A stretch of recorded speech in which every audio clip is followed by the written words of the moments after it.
ചേട്ടാ എത്ര മണിക്ക് എത്തിയ? ഒരു 6:10 കഴിഞ്ഞിട്ടുണ്ട്. എന്താണ് ഇവിടെ വന്നപ്പോൾ കാണുന്ന കാഴ്ച? എന്താണ് കാണുമ്പോൾ അവർ ബ്ലഡിൽ കുളിച്ച് കിടക്കെല്ലാവരും കാണുന്നത്. പിന്നെ എല്ലാവരും കൂടി വണ്ടി വന്നു, ആംബുലൻസ് വന്നു, എല്ലാവരും കയറ്റി വണ്ടി കയറ്റി വിട്ടു. 4 പേര്. ഇനി സംഭവത്തിന് ശേഷം നിങ്ങളാരും ഇല്ല, അവനെ കണ്ടിട്ടില്ല. അവൻ ഇവിടെ വരുമ്പോൾ ഇവിടുത്തെ വണ്ടി എടുത്ത് പോയെന്ന് പറഞ്ഞത്.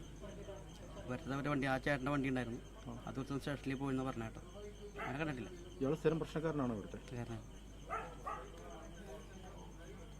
പറ്റാവുന്ന ഒരു ജീവൻ രക്ഷിക്കാൻ വേണ്ടി എല്ലാവരും കയറ്റി വിട്ടു. പണ്ട് മുതൽ ഇവൻ സ്ഥിര പ്രശ്നക്കാരനാണ്.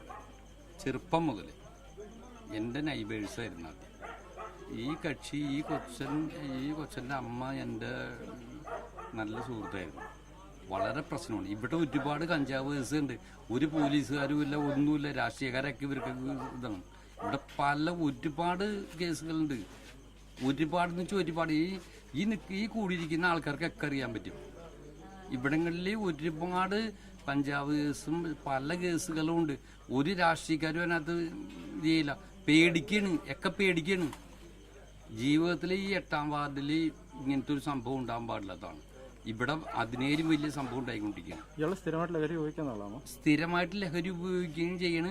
ഇവിടുത്തെ രാഷ്ട്രീയ പ്രവർത്തകന്, ഇവിടുത്തെ ഈ ചെറുപ്പക്കാരൊക്കെ ഇവന് സൈഡാണ്. ഇവിടെ കൂടിയിരിക്കുന്ന ആൾക്കാർ ഇവന് സൈഡാണ്. മൂത്ത് നോക്കി പറയയില്ല. മൂത്ത് നോക്കി പറയാനായിട്ട് സന്മനസ് കാട്ടയില്ല. അവിടെയാണ് ഈ സംഭവം വന്നേക്കണത്. ഇന്ന് ഈ സംഭവം നടക്കാനുള്ള പ്രകോപനം എന്താണെന്ന് എന്തെങ്കിലും അറിഞ്ഞു? പ്രകോപനം എന്ന് വെച്ച് കഴിഞ്ഞാൽ ഈ അതിർത്തി തർക്കവും ഇതൊക്കെ ഉണ്ട് ഇവര് തമ്മിൽ. അത് മുമ്പേ മുതലുള്ളതാണ്. അതിനകത്ത് തൊട്ട് നൈബേഴ്സ് ആയിരുന്നു. ഈ കക്ഷി എന്നോട് പറയുമ്പോൾ ഞാൻ നിന്റെ തൊട്ടപ്പുറത്ത് താമസിക്കുന്നതാണ്. ഈ ചേച്ചിയായിട്ടും ഈ സംഭവിച്ചേക്കുന്ന ആൾക്കാരായിട്ട് ഒക്കെ നല്ല ബന്ധമുള്ളതാണ്. അപ്പം അതിൻ്റെ പേരിൽ ഇവിടെ ഇവൻ്റെ ശല്യം മാത്രമല്ല, ഇവിടെ ഒരുപാട് ആൾക്കാരുണ്ട്, ഒരുപാട് ചെറുപ്പക്കാർ. ഇനിയെങ്കിലും ഞാൻ ആത്മാർത്ഥമായിട്ടൊരു കാര്യം പറഞ്ഞു, ഈ ചാനൽ ഇങ്ങനെ പിടിക്കണ്ടെങ്കിൽ ധൈര്യപ്പെട്ട് ഇവിടെ ഒരുപാട് പിള്ളേർ ഇപ്പം തന്നെ ഇവിടുത്തെ പല ഒരുപാട് പിള്ളേരുകൾ അലബലാദിയായിട്ട് നടക്കുന്നുണ്ട്. കുടുംബമില്ല, വീടും ഇല്ലാണ്ട് ഒരുപാട് പേര്. ഇതാരും തുറന്ന് പറയില്ല, ചങ്കൂറ്റൂല. ഞാൻ പറയണ എനിക്ക് 65 വയസ്സ്, എന്നെ കൊന്നു കളഞ്ഞോട്ടെ, എനിക്കറിയുന്നത് കുഴപ്പമില്ല. ഇന്നത്തെ പിള്ളേര് നശിക്കരുത്. ഒരുപാട് പിള്ളേർ ഇവിടെ നശിക്കുന്നുണ്ട്.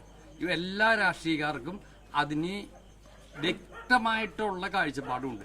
ഈ രാഷ്ട്രീയ പാർട്ടിക്കാർക്ക് CPIക്കും CPMനും BJPക്കാർക്കും എല്ലാ രാഷ്ട്രീയ പാർക്കും അതിന് ഒത്താശ ചെയ്ത് കൊടുത്തുകൊണ്ടിരിക്കുകയാണ്. ഈ പരിസരങ്ങളിലൊക്കെ ഉണ്ടിങ്ങനെ എല്ലാവർക്കും അറിയാം.